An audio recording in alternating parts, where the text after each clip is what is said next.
Jarrell Miller fought and won on the undercard of Lopez v Stevenson at the weekend. But the talking point of the evening came when Miller's hairpiece was punched off late in the second round. It's very bizarre. He finished the round with it clinging on before he threw it into the crowd and returned to the fight. So I'm delighted to say that the man himself is here. Let's say hello and good afternoon to Jarrell Miller, who joins us live on Drive. Jarrell, how are you, sir? I'm good. How you guys doing? I'm good. I'm very well. Listen, we're huge boxing fans. We're big fans of yours. And genuinely, before we start the chat, we are honoured that you're on our show. So firstly, thank you so much for your time this afternoon. No, thank you for having me as usual, man. Appreciate you. How's your life? I mean, your life is crazy anyway, right? And everyone knows who you are. But has it gone up another level since the weekend? 100%, man. I mean, the phone calls have been ringing in. I've been doing media for 3 days straight. I mean, every show, top show in America. You know, we were trending, I think, #1 in the world for like 2-3 days. You know, we were beating the Grammys, you know, which is like, it was nuts, you know. So, you know, it's a blessing. It's a blessing in disguise. You know, I love to entertain. I love to have fun. Just the whole scenario of how I even lost my hair was just crazy, you know, and it was like, everything was like, nothing was planned at all. But by the time I got in the ring, you know, we were cracking so many jokes. Like, what if it comes off? I'm like, if it comes off, bro, I just got to keep fighting because I can't take a L because of my hair, you know, man. And it was just hilarious, bro. It was just super hilarious, you know. But when I first got the hairpiece, you know, it was like, I was embarrassed that my head just broke off and fell off. You know, it was like an insecure moment, you know. And a lot of guys in the world, you know, are going bald, you know, over time. But mine was just so instant. I was like, oh, what am I going to do? You know, I'm fighting home in New York. I'm just not ready for it yet. My cousin had to... What I don't get is when it was suggested to you that you should wear a hairpiece for a boxing match, did surely someone said, no, because I'll be boxing and it will come off. Did no one think that was going to happen? 100%. We talked about it, but my barber, my cousin's barber, the first time I ever went to him, matter of fact, he reassured me that, you know, he's going to double reinforce it. You know, he's going to be super stick to my head. He taped it and then he like paint rolled this glue on top and he put it on and he dried it with a blow dryer and we pulled it and it couldn't move. So I'm like, all right, we're gonna be all right. I didn't think this guy was gonna hit that hard. Boy, was I sadly mistaken. Drew, I'm really curious as to what's going on under the hat now. So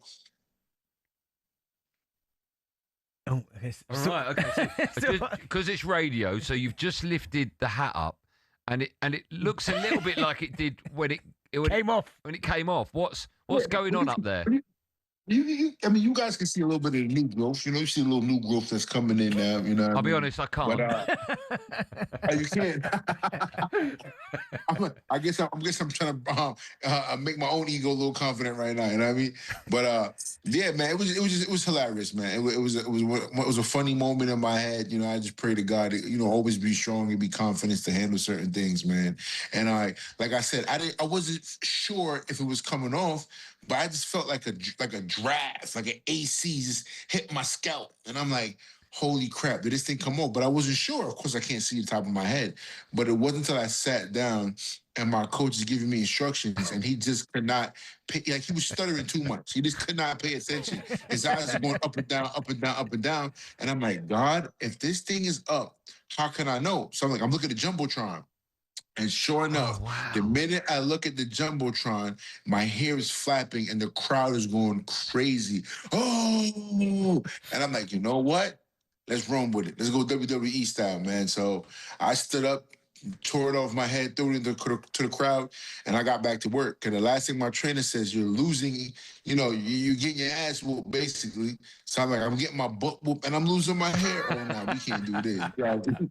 I said, we got to get this win, man. And I buckled down and I got back into the fight, man. Listen, we'll move on and talk about you and your career in just a moment. But I'm curious. So when it happened, I posted a picture of you on my social media, and I've got a hair product out, and I said something like, people will do anything to get my hair product. And you replied with a DM. Are you aware it was me? Did you know that? No, I did not. I have no idea. So I have one of my other cousins, you know, I have so many damn cousins. He actually handles my Instagram. So okay. I reached a bunch of companies. with a bunch of companies and stuff like that. So listen, let's see what we get back. Let's see what we can work with. Manscaped is a company that we're trying to figure out something with right now. Couple companies that make their own version of Road Game reached out. So we're exercising what we can do the best of, man. Great. But if it's your company, man, hit my publicist up, man. Let's put something together. Well, it's hair product, and I don't think you tick that box. Listen, man, I got some edges, bro. Okay, I'll send you some. I'll send you some for the edges. Well, Jarrell, obviously, other than you losing your hairpiece, you did go on to win the fight. So, how happy were you with your performance? My performance, I was not happy with my performance, man. And being a year and a half out the ring, I definitely felt the rust. I definitely felt a little slow and sluggish. Kent was about 4 weeks, My weight wasn't that bad because we was at 309, and I got a little fatigued towards in the training camp, so we started eating a little more carbs. And, the last 4 days in New York were so cold, training was like horrible, compared to being in Florida and sweating, without even a problem. So like I said before, I'm glad we got the win. The main thing is, just get back to the drawing board and try to get back in the ring, we're in talks, and my manager Everett and my manager Spencer Brown. They're in talks with Matchroom and Eddie Hearn, man, and we're working on the next big step, man, and big props to Matchroom, man. I mean, those guys went above and beyond to get me on that card real quick and just get everything in order for me, and my medicals done last minute. It was a lot. It was a lot to get me in that fight last minute the way we did. It was a lot, man. So I gotta give my hats off to Eddie Hearn, Matchroom, my manager Everett, and Spencer Brown, man, for just getting the due diligence to get me in that fight card. Jarrell, there's so many big fights in your division at the moment. We've already seen, of course, that Derek Chisora is going to have his 50th fight of his career against Deontay Wilder. We've got Fabio Wardley, of course, is now heavyweight champion of the world. He's a good friend of ours, big fan of this show, comes on it quite often. Who do you want next? Because there's so many to choose from. Yeah, I definitely would love. It's so funny. Guess who caught the hairpiece? It was Fabio. Oh yeah, I've seen that. I saw that. Yeah, he could do with it. Yeah, man. Well, I don't know what he did with it, man. We gotta go find it. So people want to offer 10 grand and put it like in case, trophy case or something. You know what I mean? It's been MIA ever since. But I heard Fabio says he's interested in definitely coming to America and fighting. Okay. So that's a fight I would definitely entertain. You were meant to fight Fabio, right? At Portman Road, Ipswich. Yeah, correct. And back in July, man, that fight got canceled. Injuries and stuff like that. But we definitely want to take that fight back, man. If he wants to come to America, I think it's the best time now. We could ride this wave, and get the A-listers out again. Is that who you want next? Is that who you want next? I would definitely love to fight Wardley next. I would 100% love to fight Wardley next. But I feel like at the same time, too, I got to be realistic. He's been way more active than I have. So I would like to get at least one more fight in, a tune-up maybe, somebody that I can get a few more rounds in, and then me and him can get it on by the summertime. You know what I mean? I feel like, by the summertime, me and he can definitely get on for a blockbuster fight in MSG, New York. So I'd love to get one more fight in, of course, within the next, 6 to 8 weeks, really. That's my I want to get back and take a week off, get back in the gym, get 6-7 weeks of training camp in, get one more fight in, and then me and him get on for the championship fight for sure. Jarrell, what do you make of the state of the heavyweight division? Because it felt like for such a long time there wasn't that many top, obviously, heavyweights on the planet, but now there seems to be, as you said, there 10, 15 top opponents. I mean, you must be happy about that because, as you just said there's super fights everywhere you look. Yeah, I mean, you understand, super fights. There's always fights in the heavyweight division. The problem is, you just said super fights. There are guys that are entertaining that people really want to watch. There are definitely some guys that people definitely want to watch. The American side is very, how can I say it? It's very hard to get people that stand out in the heavyweight division. In UK has some of the greatest boxing fans on the planet. You guys follow the sport. You guys are really like in fighters' lives. And I have some of the best UK fans in the world. But in America, we so saturated with so many other things. It's like you got to have one or two guys that really can stand out. And I'm one of those guys, but we have to find somebody that can stand out, that can match my energy to be on an American television that can really put, bums in seats. You know what I'm trying to say? So yes, there's a lot of heavyweights there, but are there a lot of super fights out there? I don't know. AJ's going through his thing, God bless him. Tyson Fury's coming back. Usyk is still around, supposedly who's going to fight. So other than those names right now, who are those guys that really can stand out that can say, you know what, Big Baby's a big personality who can match my energy and get the American media to get behind it. UK is gonna watch. UK loves fighting. America now, we need a WWE kind of guy. Yeah. I hear what you're saying. You mentioned Tyson Fury there. He's got Makhmudov. That fight's coming back, and he's come out of retirement again. Yes, true. For that 15th time, he's come out of retirement. What's your view on Tyson Fury getting back into the ring? My thing is, Tyson's a good brother, man. He's a good friend of mine.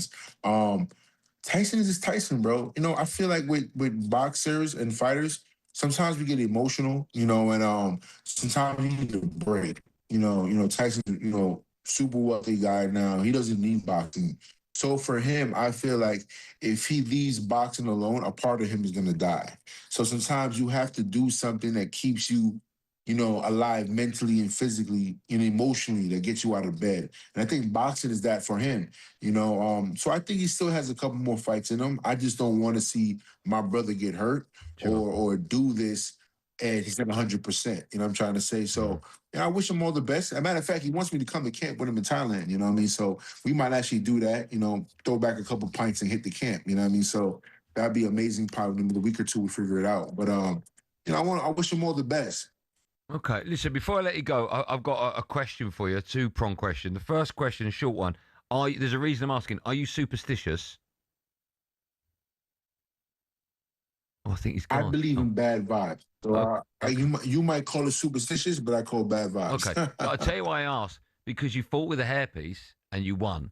I just wondered, we always saw, like, Mike Tyson was synonymous. He always come out like he wore a big black towel, right, and he put his head through that. We saw Deontay Wilder come out dressed like an Egyptian king. I just wonder, for your next fight, should you have like a really elaborate big hairpiece on for good luck?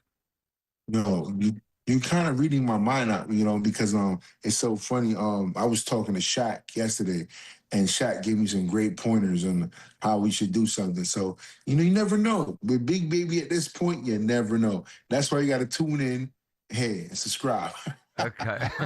Jarrell, thank you so much for coming on. We were meant to speak to you yesterday. We didn't for whatever reason. We were all a bit gutted about that, but we're honoured that you've come back on our show. Thanks so much for your time today. I appreciate you guys. Thank you so much. God bless. Have a good one. On AM, on DAB, via the talkSPORT app, and on your smart speaker. talkSPORT.